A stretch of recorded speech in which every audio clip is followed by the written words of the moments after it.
Ние се наоѓаме во Викенд Медија фестивал, значи во Ровин. Ова е 9-ти викенд, а јас седам со Ацо Станковиќ кој 17 години цели, така? 17, tako je, da. Го работи неделјом у 2 и фактички ми е многу чест што сме еден на еден тука Ništa, hvala ti на lijepo. штандот на ХРТ, каде слави 90 години ХРТ радио и 60 години телевизија, значи многу информации се изнакажав. Да. Нели? Da. Ама да си тргнеме со ред. Неделјом у 2 оди во живо. Ide uživo, da. Секогаш одел. Tako je. Се случило да закасни некојаш и да биде неделјом у 2:15? Ne. Znalo se dogoditi da mi gosti otkažu, jedan jedini put se dogodilo da mi otkažu 2 sata prije emisije. Што направи? A onda ništa, navrat na nos traži novog i imao sam sreću pa sam našao u tom trenutku, ali inače Кој беше некој од ХРТ ваѓа? Ne. Sadašnja predsjednica, Kolinda Grabar-Kitarović, to je bilo prije 10 godina. Ona je tad bila ministrica i ona je došla kao zamjena nekome. Тоа значи дека со неа си близок или не? Nisam blizak, ja se s političarima inače ne zbližavam, ali dogodilo se tako taj put da je ona ušla u vatru. Sat i po prije emisije je doznala da treba biti gošća, ušla je u vatru i bila je dobra. Подготвен не беше, предпоставувам, одеше така, по-спонтано малку. Tako je, da. Top of mind, што... A da. Како се снаоѓаш од тие работи? Сакаш да ти е по-спремна емисијата или сакаш да има такви спонтани моменти? Znaš šta, ja sam otprilike za onu devizu da što bolje se spremiš, to više možeš improvizirati na licu mjesta. Dakle, spremi se ti brale 100%, a onda improvizacija može biti na samom licu mjesta. Точно, да се слагам. Како почна неделјом у 2, бидејќи ти не си новинар по професија? Nisam, ja sam pravnik. Ja sam Si работел право? Nisam nikada. Ne, Нич, ни еден ден. ne. Te 95. kad sam ja završio pravo u Zagrebu, bila je ili odluka ili ću se početi baviti pravom, ali za neke jako male pare, odnosno nikakve kao volonter, ili ću početi pjevati u zboru. Ja sam naime dugo godina pjevao u zboru Hrvatskog narodnog kazališta, horu, i profesionalno, ili ću se početi baviti novinarstvom. Novinarstvo me od uvijek zanimalo. А што глас беше у хорот? Bariton. Баритона, ти сега кажи ми, ја не знам, тие се по-ниските или по... Niski, da. Bas je još niži, ali bariton je relativno nizak. Mogu ti nešto i otpjevati ako hoćeš, sve što smo pjevali. Дај некој тон, некој. Freude schöner Götter funken Tochter aus Elysium. Ти си тие тонови. Tako je. Ти си добар за плашење деца, знаеш лошите во станите. Тој негативецот. Kad želim svoju malu od 6 godina zaplašiti, samo zapjevam. Dakle, bila je opcija ili pjevanje, ili novinarstvo, ili bavljanje pravom. Što se tiče prava, već zadnjih godina fakulteta nekako sam izgubio sve iluzije, a nikad nisam dovoljno jako grizao za pjevanje, uvijek sam znao svoje limite, znao sam da nisam među najboljima i to mi je bio hobi na neki način. Dobar pratečki vokal. Tako je, upravo to i odlučio sam se za novinarstvo, javio se na neki natječaj koji je bio na Hrvatskom radiju, prošao na tom natječaju i evo tako je krenula karijera, 5 godina sam radio na radiju. Znači ne беше odma... Nije, ne. I nakon toga su me zamijetili na radiju i Кој ти даде шанса овака? Znaš šta? Кој видеа, бе, Ацо има талент за интервју? Tako je, ja sam nešto slično radio na radiju i onda su Nedjeljom u 2 u stvari krenula na način, to nije moj projekt. Dakle, to nisam ja izmislio, nisam ja pokrenuo, nego onaj koji je to trebao raditi na HTV-u je odustao i onda su meni ponudili 7 dana prije nego što je krenula emisija, hoćeš ti to raditi? Pa si imao li sreća na nekoj način? Jesam, a to možda nije za priču, znaš koji je bio glavni argument ovih koji su odbijali to? To je Nedjeljom u 2 sata, ko će raditi svaku nedjelju uživo, gubiš svaki vikend. I koji ko gleda сега тоа муавет интервју, знаеш, обично се дејтајм од типот на играње, пеење, нешто такво, готвење možda. Tako je. Вешта жена, нешто. Kod nas prije 17 godina to nije bio prime time, ali je ispalo da je to jako dobar termin i mi od 12 sati, dakle u podne, do 3 sata imamo taj slot koji je najgledaniji na HTV-u. A сега 17 години in the making, што се вика, rastad rejtinzi, isti se, paѓaат, како... Znaš šta, u odnosu na prošlu godinu, kažu svaki cigo svoga konja hvali, bez ikakve poruge prema ciganima, odnosno Romima, pa tako će i ovaj cigo hvaliti svoga konja, to je emisija. Mi smo ove godine gledaniji nego prošle godine, dakle u 16. sezoni smo gledaniji nego u 15. sezoni. Dobro, a počnуваш малку, 17 години, знаеш, го правиш тоа и гарант више Едноставно Tako je. знаеш како се прави емисија. Tako je. Се трудиш помалку од порано, искрено. Znaš šta ću ti reći? Neke emisije ja ti odvedem na autopilotu, ono što se kaže, tako da neke mogu proći, a neke su izazov. Meni su sada, nakon 17 godina, puno veći izazovi ljudi koji ne dolaze iz politike. Ali šta? To nisu rejtinzi. Kod nas, kao i vjerojatno u Makedoniji, najgledaniji su političari. Valjda su ljudi navikli... Jesu super zvezdi. Valjda su ljudi navikli u Nedjeljom u 2 da budu političari, da bude svađa. Meni se već pomalo ni ne da svađati i prepirati. Ja bi neke ljude rađe preko puta sebe od kojih ću nešto naučiti i s kojima ću moći normalno razgovarati. Bilo da su to ljudi iz svijeta nauke, filma, ne znam, sporta. За кој си се радувал највеќе, онака? Не мора еден, неколку нека видам. Za koje gosta? Знаеш, онака си викаш, не, супер. Znaš šta, radovao sam se za Balaševića, koji je pristao doći. Ja sam bio u Novom Sadu, mi smo sve fino dogovorili. Đole, ja sam otišao kod njega kući, zagrlili smo se, izljubili, dolazim, sve 5, ovo, ono. I onda na kraju ništa. Bez objašnjenja zašto neće, šta je glavni razlog, ništa, jednostavno je odustao. Tu sam se strašno radovao. Сега го кршиш филмот за Балашевиќ. A? Знаеш, ја многу го сакам Балашевиќ и сега вака ти ми кажеш, испаѓа дека е нефер човек. Znaš šta, to ti je ona priča, što manje znaš o umjetnicima, to bolje. Tako da ono... Не сум уметници, ја би рекол за идоли. Tako je. Ја знаеш колку сум имал така идоли што од дете за тебе биле се и се што викаш, леле да се запознам само со човекот. Tako je, И tako. после онака поминуваш 2-3 сата и гледаш дека ово е битанга. Ne, za Balaševića ne mogu reći da je bitanga, zeznuo me je, ja sam se naljutio. Znaš zašto? Ne zato što on nije došao k meni, nema veze, može čovjek reći ne bi Stankoviću kod tebe ne odgovori, nego zato što ništa nije htio odgovoriti. Dakle, on se više nakon toga što smo se mi dogovorili, sve, odlučio da se ne javlja na telefon, nego sam uvijek dobio njegovu ženu ili ćerku, a nikad odgovor ne. Znate, gospodin Balašević neće doći. Може било кома, ама некело да се знае. Tako je. Znači. Tako da sam ti se ja naljutio na njega, nisam htio na koncerte u Zagreb dolazit, a moja žena obožava Balaševića. A onda sam ipak popustio pa sam otišao. Отидам ако гледаш овака љуто цело време. Ne. To je ono, ne trebaš miješati privatno i poslovno, to je jednostavno... Така е. А кога осеќаш, пример, кога седнеш на интервју, во кој момент дека оди добро и си викаш ова ќе биде топ емисија? Има некој момент прекршен кај што викаш, одлично, тоа е тоа.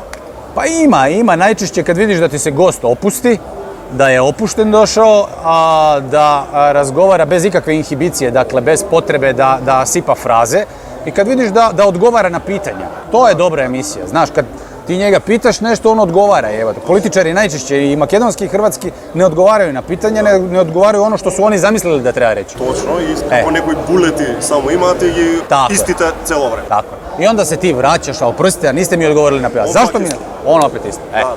Dobra je emisija kad ti odgovara na pitanje. А обратно, пример, кога чувствуваш дека ќе биде лоша изгледа ова, ништо. Кога прават да, не, кога даваат кратки, Pa da. треба со клешта да им Pa ги da. loša emisija. Meni, to je katastrofa. To je katastrofa. Meni Што se... правиш во такви моменти? Ne, ništa, čupaš kosu, ponavljaš ista pitanja, ne znaš šta ćeš. Evo. Ja obično imam pripremljeno jedno 40% više pitanja nego što postavim u emisiji.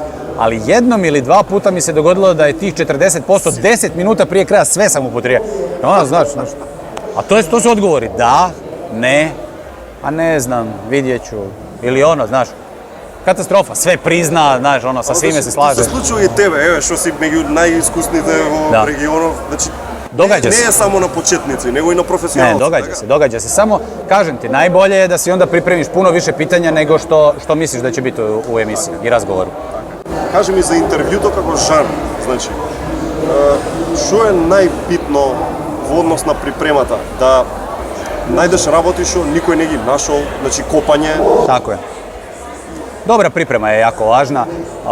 Važno je da se temeljito pripremi. Ja ti kažem, ja rijetko što prepuštam improvizaciji. Dakle, nikad ne idem u emisiju na način da kažem, ok, ti si jako poznat, više manje znamo sve o tebi, pa vidjet ćemo kud razgovor odvede. Ne.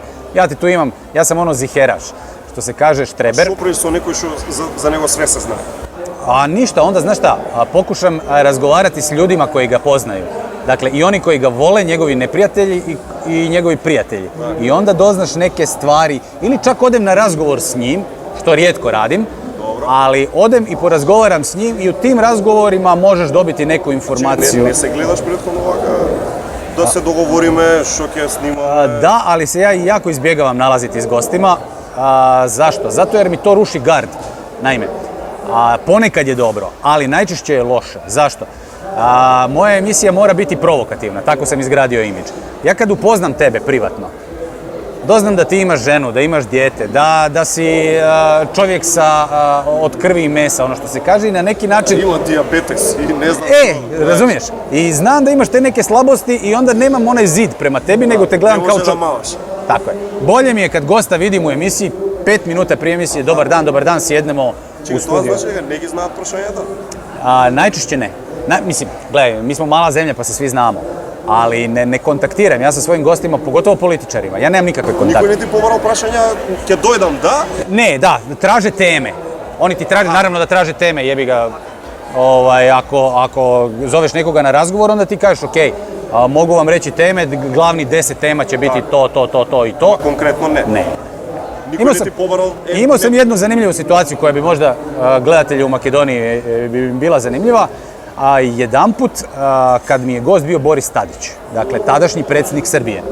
Ja sam 2 godine dogovarao taj intervju s njim i otišli smo u Beograd da ga napravimo i dan prije nego što je bio taj intervju, ljudi iz njegovog PR-a su mi došli, ok, molimo vas pitanja sada. I ja kažem, kako da? Kakva pitanja, ovo ono, ne, to je uvjet za intervju, da vi date pitanje. Ja se mislim, dobro, sad šta, 2 godine sam dogovarao intervju, pa neću ga sad izgubiti.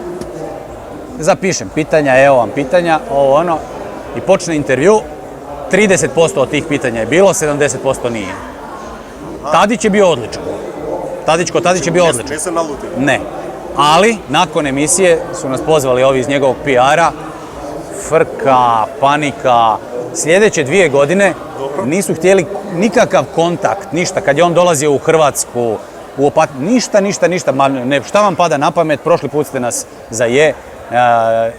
međutim ništa. Kad je on prestao biti predsjednik Srbije, još jednom je došao u goste, dakle njemu to samom nije smetalo. Dobro, najvjerojatno on si pominal, dobro, vi imali frka, tako PR timot. Tako je. A beše barem gledana emisijata? Pa bila je gledana, da, bila je gledana. Pa dobro, imalo logiku, tako. Što bi se rekao. Nas во Македонија, храта ни е синоним за квалитетна телевизија. Значи, кога ќе ни текне на квалитетна телевизија или квалитетен јавен сервис, ајде да бидам по-специфичен, ни текнува на ХРТ. Ама, колку е тоа бајковито и така како што изгледа све перфектно внатре кога си. Сега мислам, не да ги ругаме, седиме тука, ама само да кажам, sigurno nije sve idealno. Naravno da nije sve idealno. Ja u principu i ono što je loše, o tome ne bi smio pričati, međutim, mogu nešto generalno naglasiti, da je HTV velika firma i često se tu odluke dosta sporo donose. Kako i su golemi korporacije, su banki, multinacionalni... Treba puno potpisa da bi ti izrealizirao nešto. Recimo ja sad 3 godine radim putopis, vozim se na motoru. Što je mnogo različne emisije od nedelje. Tako je, međutim da bi ti to izrealizirao, to traje. Na kraju kad se isfinalizira, to je okej. Na kraju to izgleda produkcijski jako dobro, snima se s 2 kamere, nije nikakav problem. Ali dok Tako, dodека да се изоди тој пат, треба многу дозволи, многу чекање, многу преговарање. Znaš šta, i to je problem javnog servisa, jer mi za svaku sitnicu moramo natječaj raspisivati. Dakle, tendere.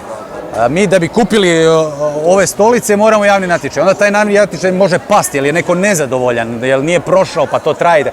To je to. To je problem. A ovoj patopis што го кажуваме, значи како се вика? Zove se Vjetar u kosi. Vjetar u kosi, a nema kosi? Nema. Dobro. Biće. Biće vetar. Kako se dogovaraš во смисла кој ќе ми снима, кој ќе ми монтира, кој ќе биде тонец? Имаш право да бираш? Imam, ali u principu nisam se time bavio, nekako sam dozvoljavao da to sve mi firma određuje, ali sad u 3. sezoni već sam malo inzistirao da budu ljudi s kojima sam radio i u koje imam povjerenje. Tako da, imam, ja sam autor serijala, mogu na neki način reći ja bih radio s ovim ili ja ne bih radio s ovim, tako da da. Koga stigaš da го правиш тоа? Препоставувам у недела снимаш неделју 2. Tako je. 2-3 dena sigurno minimum ti treba da se pripremiš, така? Treba. Ostatokot го правиш ова? Pa znaš šta, teško je to procijeniti, jer za emisiju treba veće pripreme, nekad ti priprema za emisiju, za gosta traje i po, 14 dana, jer ja po neke goste znam unaprijed, a nekad ti priprema traje 3 dana. Što se tiče toga i putopisa, ja ti putopis počinjem pripremati negdje u januaru, a on snima se u 6. mjesecu. Dakle, to je dosta veliki posao, znaš, jer treba naći sugovornike. na tom putopisu tražim ljude koji nisu medijski eksponirani. Onda je takve, znaš, kako ćeš ih naći? Onda... Ама ти се допаѓа те гледам, знаеш? Da, Така? da. I to me odmara. Vozim motor i razgovaram s ljudima koji nisu opterećeni visokom politikom i koji nisu opterećeni su nekim drugim stvarima. Ако се девојки неделјом у 2 и ветар у Kosi, da. Која Znaš šta, vjetar... неделјом у 2 за жена, а оваа за швалерка, а? Tako je, može i tako. Može i tako. To je, vjetar u kosi je za gušt, a ovo mi je kruh. Nedjeljom u 2 mi je kruh, to Точно. zarađujem. Така е. Кажи, како се порничите у денешно време? Pornići se sve lošije uklapaju, s obzirom da sam ja već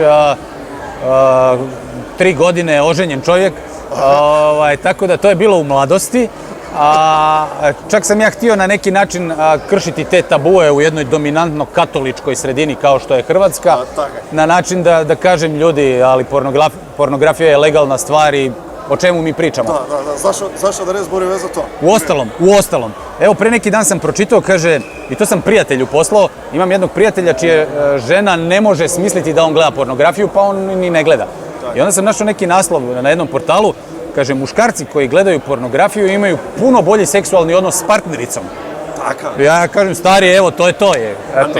Не дека се промискуитетни. Pa ne mora, nije nužno. Pa nije nužno. Eto. Tako da...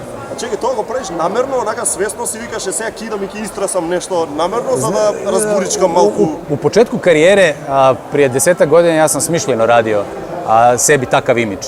A sad, kako vrijeme ide, ni nije to više potrebno. Nedjeljom u 2 je na neki način postalo i u regiji, a i u Hrvatskoj... Brand, da. I meni to više nije potrebno. Ali u početku karijere htio sam skrenuti pozornost na sebe. Dobro, ама тоа покажува дека знаеш и маркетинг. Pa znaš šta, moraš imati nos za to, kako da ti kažem, jer najčešće se talk showovi gledaju najčešće zbog voditelja, a manje zbog gostiju. Dakle, ti da bi zainteresirao publiku, moraš imati neku osobnost, moraš imati neki faktor X. Neovisno jesam to ja, je li to Ivan Ivanović, je li to, ne znam, Danijela Trbović sa HTV-a ili neko sedmi, moraš imati neki faktor X. Така. Кога сме на тема порно, си имал ли ти можност да влезеш во политика? Кај што е правото порно? Tako je, pa bilo je više mogućnosti, a jedna od najeksplicitnijih je bila kad me svojedobno hrvatski premijer, tadašnji Ivo Sanader, mi je ponudio da odem u diplomaciju. Тоа беше пред аферите, пред Tako je, da, bio je najmoćniji tada političar u Hrvatskoj. Diplomatija? Da. Шо, да одбереш амбасадор? Pa znaš šta, nemam pojma, nismo došli do faze realizacije, ja sam to u startu. Не те заинтригира, а? Ne. Мора онака да видиш колку би те платил. Pa ne znam, da ti pravo kažem, nije me to uopće, naravno ostao sam zatečen i iznenađen, ali... А го прашаш зошто и баш јас? Pa u principu to tek kasnije vidim, nisam ga pitao zašto baš ja, to sam tek kasnije vidio da se on ljudi koji su ga na neki način kritizirali rješavao na taj način, sinekure koje kakve. Што е одлична тактика. Tako je, odlična taktika se pokazala, nisam ja sad bio neki njegov najveći protivnik da se razumijemo, ali u granicama onoga što sam radio, trudio sam se kritizirati ga. Си правил мини проблеми. Tako je, a možda on to i nije mislio ozbiljno, ja to ne znam, ali je ponudio. Ponuda je bila, ja sam rekao hvala, ne bih, to me ne zanima i prešli smo preko toga. Значи не те интересира такви работи? Не. Никогаш не си ни мислил така? Не. А добро, хипотетички, да имаш некаква си неограничена власт, што би направил да подобриш општество? Значи не морава да се популистички некои работи, него нешто што мислиш дека стварно би го сменило општество, ама не би наишле на одобрување можеби од мнозинство. Има некои такви работи? Znaš šta, ja ne želim ulaziti u politiku zato jer je posao koji radim predobar. Međutim, što se tiče političara, ja ne mislim da su oni osobe od kojih treba zazirati, kako da kažem. Politika je strašno težak posao i teško je kako i u Makedoniji, tako i u Hrvatskoj biti na vlasti na način da ti neke vidljive, dobre pomake napravi. Mi smo u velikim problemima. Ekonomski problemi su ogromni. Ti da bi napravio posao koji treba, ti se mnogima moraš zamjeriti. Плюс, преска кажа ХРТ дека е нели голема. Tako je. Замисли па држава цела. Hrvatska radiotelevizija je u stvari država u malom. Mislim, mi na neki način smo država u malom. I imamo slične i probleme kao što u ostalom ima i Hrvatska. Tako da nije zahvalan posao biti političar i kad me pitaš što bi napravio u principu... Може да парафразирам, кои се работите за кои политичарите немаат храброст да ги направат, а треба да ги направат за... A znaš šta, to je vrlo jednostavna stvar. Mi ti u Hrvatskoj, ajmo reći ovako, mi ti u Hrvatskoj zarađujemo 100, a trošimo 110. Trebamo trošiti onoliko koliko zarađujemo. A ovih 10 koji je razlika, to je, ti nemaš tu gdje uzeti nego najsiromašnijima. Moraš smanjiti mirovine, moraš smanjiti zdravstvo, moraš sniziti razinu zdravstvene skrbi. To su sve nepopularne mjere koje niko neće napraviti. Ali sve dok se to ne napravi, trošit će se 110, a zarađivat će se 100. Ja to i svojoj mami koja je penzionerka isto objašnjavam, ona ima užasno malu penziju, ali očigledno bez toga ništa. Tako da ne bi bio u koži političarima. Dobro, vaka имаш табија да си кажеш работи без да ти е многу. A mislim, da. Кога почна да имаш таков имидж на bad guy on TV? Pa nemam pojma, znaš šta, to... Знаеш, вака ми делуваш како многу окей лик. Da. Pa znaš šta? Ни па емисиите ти се до толку многу конфронтирачки. Ma gle, Сепак сите мислат као Ацо Станковиć. da. Pa jednostavno to ti je imidž koji sam ja i svjesno izgrađivao. Ja sam, kad sam krenuo u posao, krenuo na provokaciju. I provokacija mi je postala kao na neki način zaštitni znak. Ali ja kažem, Nedjeljom u 2 je teatar svojevrsni. Ja privatno nisam baš takva osoba. Ja privatno nemam potrebu ljude provocirati kad pijem s njima kavu ili tako dalje. Ali ovo je teatar i tih sat vremena moraš nekako ispuniti. A dobro, некој инцидент освен овој што со Емир Костурица што Да. значи ти стана од интервју тука, нели го прекина се. Да. Освен тој некој така поголем си имал или не? Pa ne, u principu ne, bilo je neugodnih situacija, ali nikada je to sad eskaliralo nekim fizičkim sukobom ili tako dalje. Znalo se dogoditi nakon emisije da mi gosti kažu ružne stvari ili da se... Ti se zakanil некој ќе видиш Da se, ова?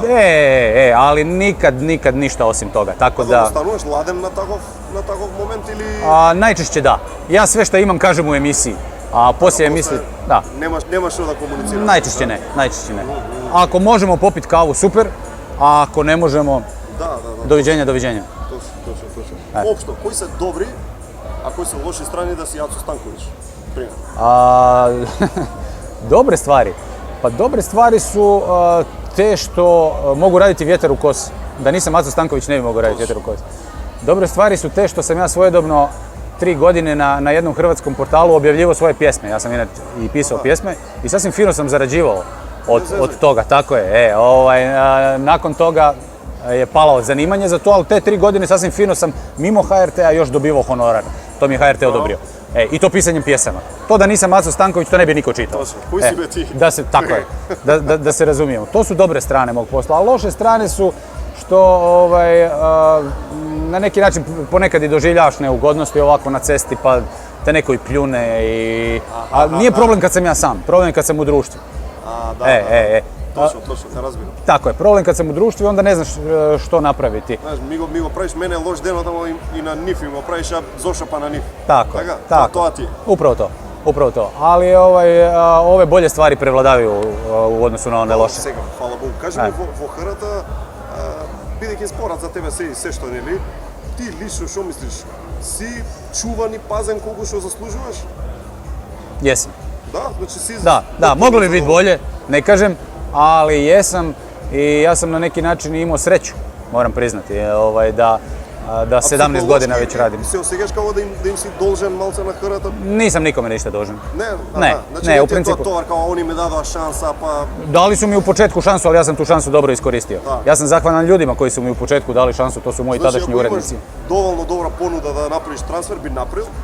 Bilo je ponuda da odem, bila je ponuda s B92 i bila je ponuda s Al Jazeera. B92? Da. Srpska televizija, a? Da. Oni su me zvali da im radim Insider. Brankica Stanković me zvala da radim Insider.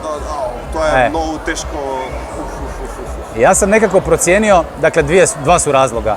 Meni se nije odlazilo iz Zagreba, a nije mi se odlazilo s javne televizije gdje ja imam slobodu da radim kako hoću. I da ne gledaš rejtinzi kako manijak se koja ne da. Upravo to. To ti dozvoljava javna televizija da ne ovisiš o rejtinzima i da si slobodan od oglašivača. Dakle, ako je najveći oglašivač na HTV-u, mi ne zarađujemo puno para od oglašivača nego od pretplate. Tako da nismo nikom odgovorni nego onom ko plaća tu pretplatu. Tako da sam odbio i B92 i Al Jazeera, jednostavno mi se nije išlo iz Zagreba. Uopšte ne razmisluješ, primjer, onaka... Znaš šta, da možda nemam familiju, Čisto predizvi karijera, da sam sam, a možda bih se i prihvatio. Imam familiju, imam malo dijete, imam ženu koja se ne odlazi iz Zagreba. Neka je druga prikaska. I to je to, da. Точно право си. Како ја гледаш телевизија за 10 години, тука сме на Weekend Media Festival, кај што се збори за маркетинг, технологија, медиуми, нели? И тоа се главните некои теми. Ти лично, што мислиш, пошто ти се надевам за 10 години, веројатно уште ќе работиш, нели? Здравје Боже. Да, надам се. Ама што ќе смениш? Ку ќе тоа иќу? Што ќе правиш? Ти лично, примерно. Па немам појма. Смениш нешто? У својoj емисiji neću mijenjati ništa. Ама гарант размислуваш како мораме да се прилагодуваме. Nema, znaš šta, to što radim je specifičan proizvod utoliko što je 1 na 1, ja kažem, to je kraljevska forma. To nije Aco Stanković izmislio, niti će to umrijeti sa Acom Stankovićem. Dakle, dok ja radim nedjeljom u 2, to će biti 1 na 1 i trajaće sat vremena. Jer postoji potreba na hrvatskom tržištu, a očigledno i šire, da se s nekime razgovara malo temeljitije i ozbiljnije nego što je kratka 10-minutna, 15-minutna forma. Ja го обожавам Howard Stern. Razumiješ? Што сати 40, 2 сата терам. Tako je. Нормално да ги најубавите интервјуа се прават таму. Ја што ќе направам во 20 минути? Дур да се опуштиме, дур да тргне. I idemo dalje. Реклами прво да пуштиме. I nema ništa. Idemo dalje. Tako da, što se tiče moje emisije, dok ide ovako, ići će ovako. Hoće li internet pobijediti televiziju, ja to ne znam. Tendencija neka postoji da internet raste, televizija pada. Dobro, не може да бидат комплементарни. Ja isto mislim. Да ги гледаме како... Ja isto mislim da će se to dogoditi. Mislim da... Pola, site novi televizori, sve već smart TV, tako? Tako da ti ćeš imati mogućnost da gledaš nedjeljom u 2 kad god hoćeš, možda ćeš imati mogućnost ako platiš da gledaš prije ostalih i to, ali ja ne mislim da će televizija kao medij izumrijeti. Ne vjerujem u to. Ti sto tehnologija, ovaka si dobar? Ne pretjerano. Ja nisam na Fejsu, recimo. Nemaš? Ne. Emisija ima svoju stranicu. Ali ja kao Aco Stanković ja ti nemam potrebu pretjerano komunicirati s ljudima, imam 3 dobra prijatelja, do njihovog mišljenja držim, imam familiju i ne treba mi pretjerano komunikacije, sasvim je dovoljno ovo što radim. Trudim se nekako zadržati tu svoju privatnost i malo sam asocijalan po tom pitanju, ali ja nekako mislim da je i uspjeh ove emisije vezan uz taj moj karakter. Sigurno, ubeden sam. Tako da, онака имаш многу и повеќе од доволно внимание ваму и не ти треба плюс внимание, дај остајте ме се. Znaš šta, neki ljudi to potpuno drugčije rade. Ja ne kažem da je i to loše. Neki ljudi se druže i sa političarima i u stalnom su kontaktu, stalno su na liniji i tako dalje. Ja nisam, ali ja njima ne zamjeram, ovo je moj put. Da, a ti što gledaš na televiziji? Ja ti na televiziji volim dobre dokumentarce, volim filmove i volim putopise. Ovo što radi s Vjetrom u kosi. Daj mi referenciji nekoj, koji ti se ovakav favorit? Znaš šta, volim... Ili poslednji što si gi gledal? Pa nemam pojma ovako. HTV, ja moram sad malo hvaliti svoju firmu. HTV je dom kulture s vodoskokom u odnosu na privatne televizije u Hrvatskoj. Zašto? Zato jer možeš pogledati dobre dokumentarce. A ja recimo to volim. Volim dobre filmove, isto. I Al Jazeera ima dobro, isto. Ima, ne kažem. Postoje, ali u Hrvatskoj recimo ove druge 2 javne nacionalne televizije nemaju toga baš. Tako da, volim, rekao si mi da ti dam nekakav primjer. Pa šta ja znam, ja sam se sad zadnjih godina drogirao sa putopisom koji ide na Travel Channelu. Ne mogu se sjetiti, zove se The Best Motorcycles World. Dakle, čovjek putuje po svijetu s motociklom, ne mogu se sjetiti kako se zove sad, ko za vraga. Možda se sjetim na Travel Channelu i frajer to radi već 16 godina. Sa malim budžetom ide po svijetu, dakle ima jednog snimatelja, jednog producenta. Dakle, ja mislim da njih 4 ide na put po cijelom svijetu i radi male, odlične priče i recimo to je nešto što gledam. Dobro, ovo malci vlečeš inspiracije i od tamo. Tako je. Tako je. Gledaš on kako se snalazi. Pa naravno, da, nešto kopiraš, nešto, nešto precrtaš. A što se tiče filmova i to, gledaj, ja ti volim drame, ne volim akcijske filmove, a to je sve ono što recimo mogu vidjeti na HTV-u 3. Znaš, Larsa von Trier'a i slične majstore teško da ćeš vidjeti na privatnim televizijama, to jedino možeš na javnoj televiziji. Psihologija, čitaš takve ravoti, učiš, gledaš? Pa to me zanima, da. Prašam zaradi intervjuta, znaš, da li koristiš nekoj, ne se to trikovi, ama... Pa mogu ti reći, recimo kad mi je Dodik bio gost, Milorad Dodik, da smo čak u ta dobra zlatna vremena angažirali jednog profesionalnog psihologa da me pripremi za emisiju, da.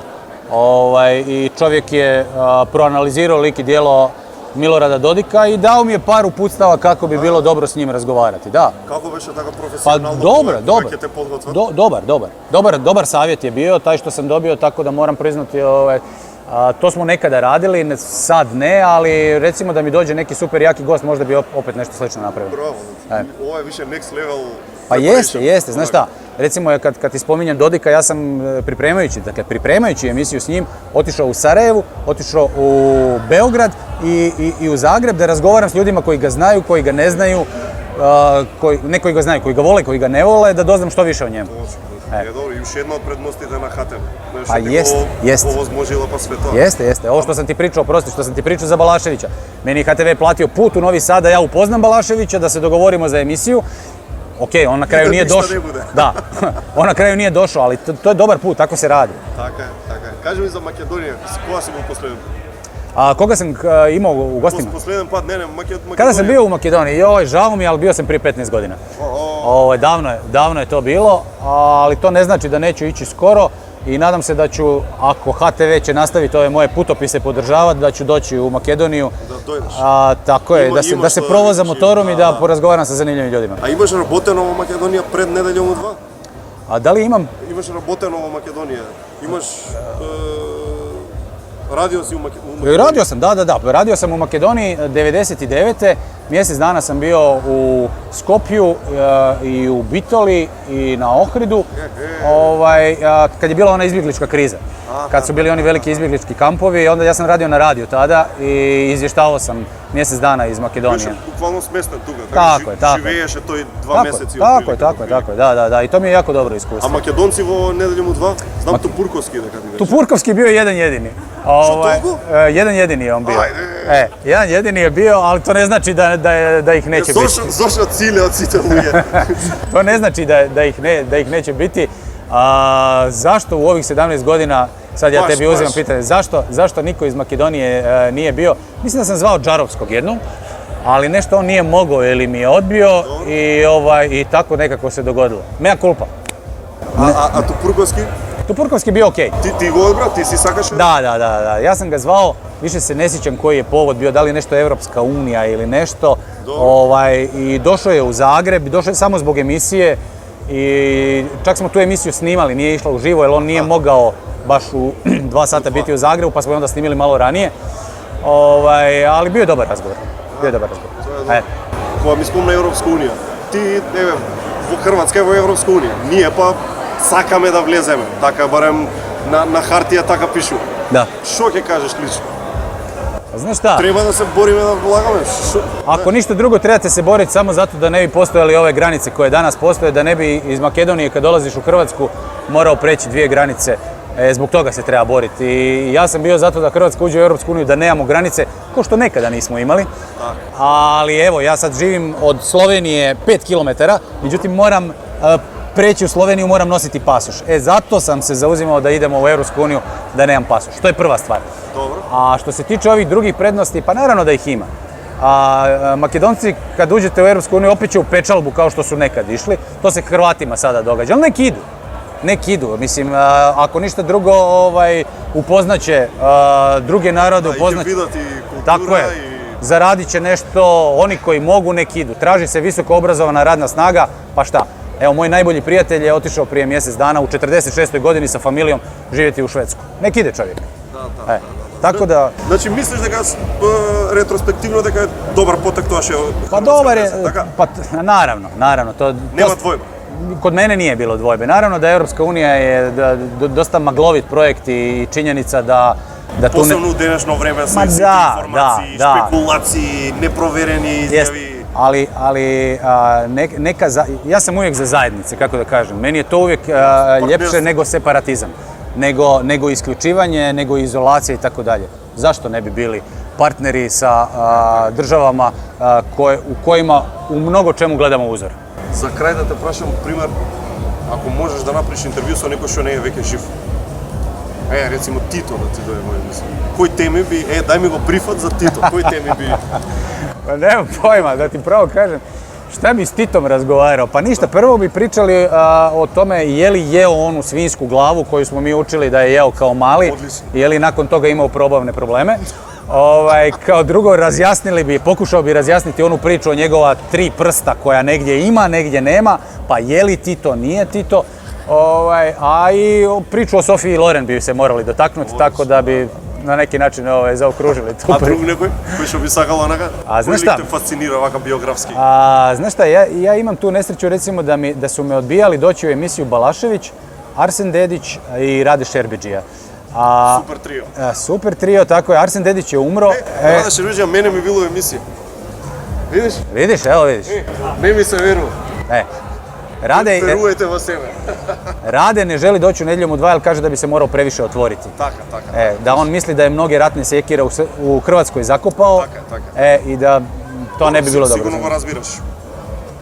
Dijelom ga razumijem, ali pokušat ću ga nagovoriti još uvijek. Сакаш да ти помогнам? Može. Svaka pomoć je dobrodošla. Ти посакувам многу успех со Неделјом у 2. Ние продолжуваме да те гледаме, фала Богу. 17 години е веќе Pa dobro. number one и е бренд сам по себе. Неделјом у 2 е нешто што се гордеат сите на Балканот. Искрено, тоа е моје мислење, не само Хрвати. Ništa, hvala ti lijepo i meni je bio ugodan razgovor. Obećavam da će biti više gostiju iz Makedonije i pozdrav ljudima u Makedoniji.